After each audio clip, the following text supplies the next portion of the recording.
Ziyambi anozivikanwa kuti he is Justice Legal and Parliamentary Affairs Minister. Obuda panguva inoyi achitaudza kuti he doesn't even care. Haanei nezvekuti vagari muZimbabwe vaita sei kana kuti mutemo unoti kudii. Abuda achitaura mashoko pamusoro pekuamendwa kweconstitution. Panguva ino achinyatsokuudza vagari venyika yeZimbabwe kuti we are not scared of anything. We can do anything we want anytime. Zisati tapinda mashoko obuda panguva inoyi yanyatsokuonekwa kunzi panguva inoyi time hatisina zera nezvigananda. Ameno toda kuti muzokomenta after his message, not subscribe or like out on the bell icon.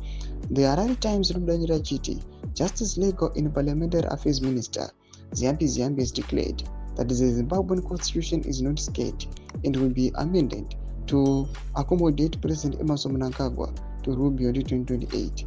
Speaking at the official launch of a council by-election in Chebutu, Seward 1, Ziyambi said the only set of laws that could not be changed was the Code Ten Commandments, which he wrote on stone. Ndomashukana muda achitauka panapa naZiyambi achiti aiwa ese tinongovhunduka Bible.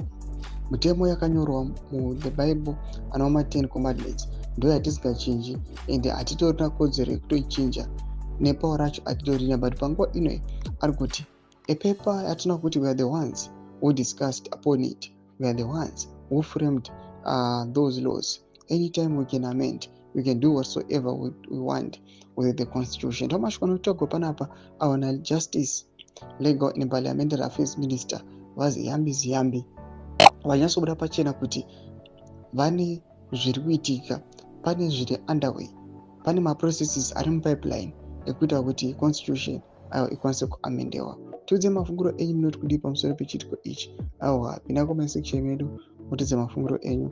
Subscribe or like pamwe chete on the bell icon.